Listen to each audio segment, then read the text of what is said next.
हरियाणा के बहादुरगढ़ में Indian national Lokdal party के प्रदेश अध्यक्ष नफे सिंह राठी और पार्टी के कार्यकर्ता की हत्या। हमलावरों ने की करीब 50 राउंड फायरिंग। अंधाधुंध गोलीबारी में नफे सिंह राठी के 3 निजी सुरक्षा गार्डों को आई चोट। हरियाणा में कानून व्यवस्था पर उठे सवाल। नफे सिंह पर गोलियां बरसाने वाले हमलावर सीसीटीवी में कैद। कार में सवार 2 हमलावरों की तस्वीरें आई सामने। सीएम मनोहर लाल खट्टर बोले जल्द से जल्द होगी गिरफ्तारी। अभय चौटाला ने राज्य सरकार पर किया वार, कहा जान का खतरा होने के बावजूद नफे सिंह को सुरक्षा मुहैया कराने में विफल रही सरकार। कांग्रेस नेता और राज्य के पूर्व सीएम भूपेंद्र सिंह हुड्डा ने भी राज्य सरकार पर हमला बोला। कहा इस घटना ने स्पष्ट कर दिया कि हरियाणा में कानून व्यवस्था का दिवाला पिट चुका है। जलंधर में एक मंदिर के पास दर्दनाक सड़क हादसे में एक दंपत्ति बुरी तरह से घायल। गाड़ी में सवार शख्स ने स्कूटी सवार को कुचला। स्कूटी सवार की गाड़ी से आमने सामने हुई सीधी टक्कर। स्कूटी पर चढ़ गई गाड़ी सवार हादसे के बाद पहले रुका, लेकिन दंपत्ति की हालत गंभीर देखते ही वापस गाड़ी में बैठा और भाग निकला। मौके पर जुटे लोगों ने दंपत्ति को अस्पताल में कराया भर्ती। आंध्र प्रदेश के मदनपल्ली में एक ट्रक ने कार को मारी टक्कर, 3 की मौत, कुछ लोग घायल। कल कौशाम्बी में पटाखा फैक्ट्री में हुए धमाके में मृतकों की संख्या बढ़ी, 8 लोगों की गई जान।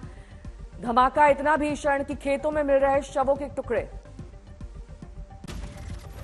कैमूर में हुआ भीषण सड़क हादसा, 3 गाड़ियों की जबरदस्त भिड़ंत, 9 लोगों की गई जान।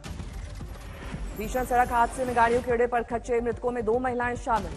बाइक सवार को बचाने के चक्कर में 3 गाड़ियां टकराई। हादसे के बाद NH2 पर लगा भीषण जाम। किसी भी मृतक की पहचान अब तक नहीं हुई स्पष्ट। पुलिस लगातार कर रही है मृतकों की पहचान की कोशिश। सीएम नीतीश कुमार ने हादसे पर जताया शोक, घायलों को के इलाज के दिए निर्देश।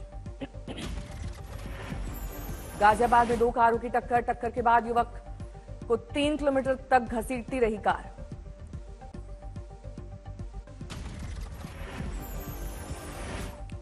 चित्तूर में भीषण सड़क हादसे का वीडियो हो रहा है वायरल, 3 लोगों की गई जान।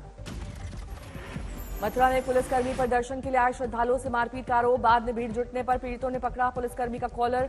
पुलिसकर्मियों ने हंगामे का वीडियो शूट करने से भी रोका, पीड़ितों ने दिया धरना। नासिक में दोस्तों की लड़ाई में युवक की गोली मारकर हत्या, आरोपियों की तलाश अब भी जारी।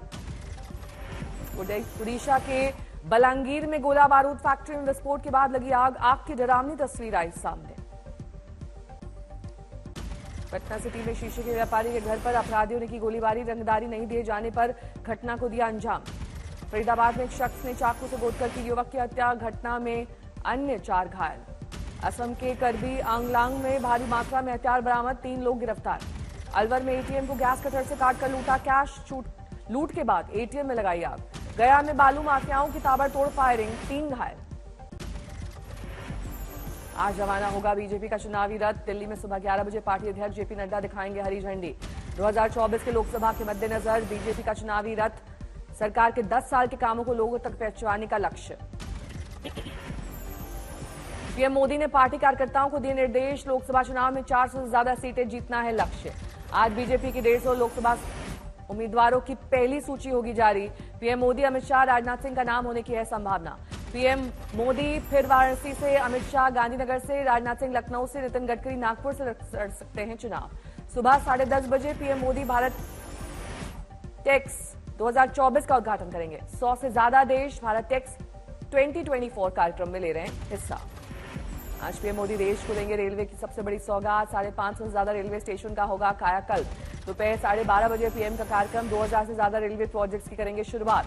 24 राज्यों के लिए 21,000 करोड़ से ज्यादा के प्रोजेक्ट, परियोजनाओं से यात्रियों की भीड़भाड़ होगी कम। PM road over bridge, road under bridge का भी देंगे तोहफा। वीडियो कॉन्फ्रेंसिंग के जरिए कार्यक्रम का आयोजन। प्रधानमंत्री ने द्वारका में कई विकास परियोजनाओं का शिलान्यास और लोकार्पण किया। गुजरात विकास को मिलेगी रफ्तार। कार्यक्रम में प्रधानमंत्री पगड़ी और शॉल पहनाकर किया गया स्वागत। मंच पर सीएम भूपेंद्र पटेल रहे मौजूद। द्वारका में प्रधानमंत्री नरेंद्र मोदी ने की स्कूबा डाइविंग, बोले दिव्य रहा अनुभव। पानी के नीचे श्री कृष्ण को अर्पित करने के लिए साथ ले गए पीएम मोरपंख, द्वारका नगरी को किया नमन। पीएम मोदी ने द्वारकाधीश मंदिर में की पूजा अर्चना, भगवान का लिया आशीर्वाद। मध्य प्रदेश के छतरपुर में कांग्रेस पर बरसे गृह मंत्री शाह, कहा सोनिया मनमोहन राज में होते थे आतंकी हमले, घोटालों का था बोलबाला। विपक्ष पर अमित शाह ने लगाया गंभीर आरोप, कांग्रेस राज में नेता खा गए देश के 12 लाख करोड़ रुपए। पटना में बिहार इंडस्ट्री एक्सपो 24 का हुआ उद्घाटन। समारोह के दौरान बिहार के उप मुख्यमंत्री सम्राट चौधरी रहे मौजूद। डिप्टी सीएम सम्राट चौधरी ने आरजेडी पर किया हमला, कहा ये लड़ेंगे आगामी चुनाव, लेकिन इनके कैंडिडेट की जगह 2 लाख वोटों से होगी हार। सम्राट चौधरी ने किया ऐलान, 2024 के विधानसभा चुनाव से पहले 10 लाख लोगों को बिहार में सरकारी नौकरी पर हाल में दी जाएगी। ज्ञानवापी विवाद को लेकर आज इलाहाबाद हाईकोर्ट सुनाएगी फैसला। व्यास तहखाने में जारी पूजा के खिलाफ मस्जिद कमेटी की याचिका पर सुनवाई। आज से शुरू हो रहा है उत्तराखंड विधानसभा का बजट सत्र। बजट पर टिकी है प्रदेशवासियों की नजर। फलाहार टीएमसी नेता अभिषेक बैनर्जी का शाहजहां शेख पर बयान, कहा शाहजहां शेख को टीएमसी नहीं बचा रही है।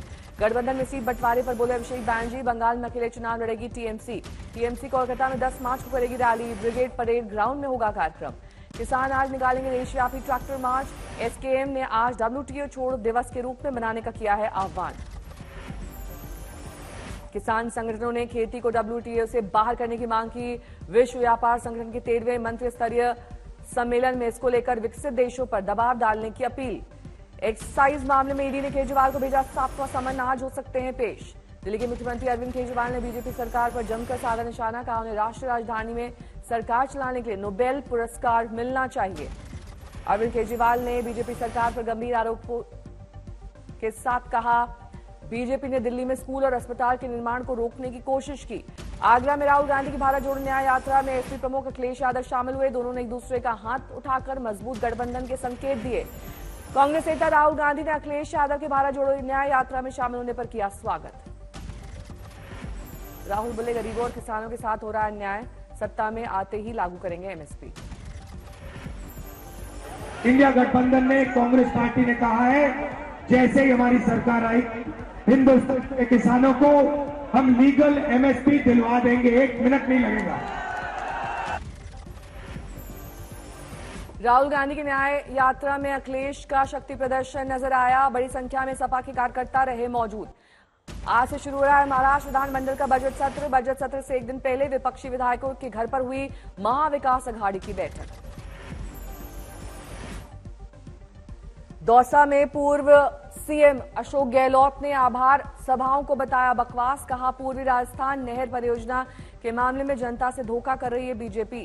कमलनाथ ने कांग्रेस पदाधिकारियों की बैठक को किया संबोधित, कहा लोकसभा चुनाव के लिए कमर कस लें, संगठन जितना मजबूत होगा उतनी बड़ी होगी जीत। हरियाणा के हर परिवार को मिलेगी 5 लाख रुपए तक की मेडिक्लेम सुविधा। अंबाला में अनिल विज ने मीडिया को दी जानकारी। सीनियर आईएएस अधिकारी सुहास एलवाई को मिली कामयाबी। थाईलैंड में पैरा बैडमिंटन टूर्नामेंट जीता गोल्ड। सीएम योगी ने ट्वीट कर दी बधाई। एआईएमआईएम प्रमुख असदुद्दीन ओवैसी ने हैदराबाद में आयोजित एक कार्यक्रम में लिया हिस्सा, लोगों को किया संबोधित। अरे अपना घर का सौदा तुम कर लो, मगर अल्लाह का घर है, इस पर कोई बातचीत नहीं हो सकती है। एक मस्जिद खो दी, अब और कोई मस्जिद नहीं खोएंगे इंशाअल्लाह ताला। असम के सीएम और भारतीय बैडमिंटन संघ के अध्यक्ष हेमंत बिस्वा ने नगांव के इंडोर स्टेडियम का किया उद्घाटन, खेला बैडमिंटन।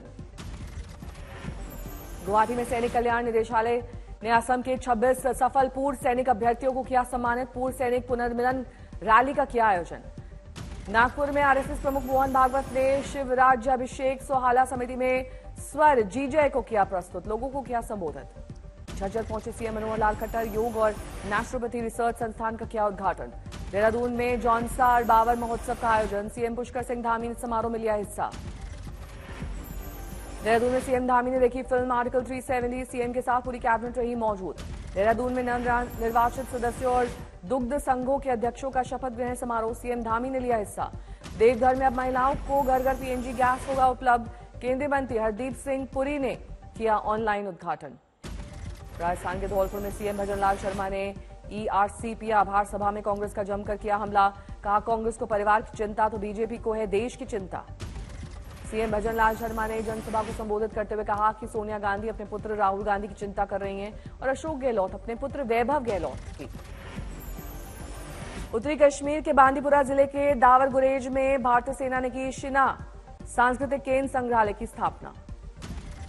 जम्मू कश्मीर में चल रहे खेलो इंडिया फेस्टिवल के समापन पर सांस्कृतिक समारोह का आयोजन, कलाकारों ने बिखेरे रंग। खेलो इंडिया में 600 से ज्यादा खिलाड़ियों ने लिया हिस्सा, विजेताओं को दी गई ट्रॉफी। दिल्ली में शब बारात को लेकर सख्त दिखे सुरक्षा इंतजाम, आईटी और दिल्ली गेट पर मुस्तैद दिखी पुलिस। मुंबई में शब बारात समारोह का आयोजन, बड़ा कब्रिस्तान और मरीन लाइन से आई तस्वीरें। अगरतला में सीएम माणिक साहा ने समृद्धि उत्सव 2024 का किया उद्घाटन, चिल्ड्रन पार्क की दी सौगात। उत्तरी गोवा में मुख्यमंत्री प्रमोद सावंत पुलिस की पासिंग आउट परेड में हुए शामिल। अमृत भारत स्टेशन योजना के तहत मुरादाबाद रेलवे मंडल के 6 स्टेशन पर किया जाएगा पुनर्विकास।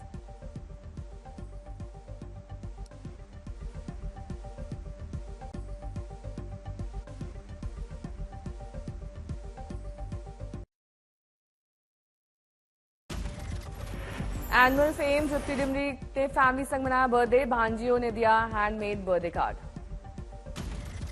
3 नेशनल अवार्ड जीतने वाले डायरेक्टर कुमार शाहानी का निधन, 83 की उम्र में ली अंतिम सांस।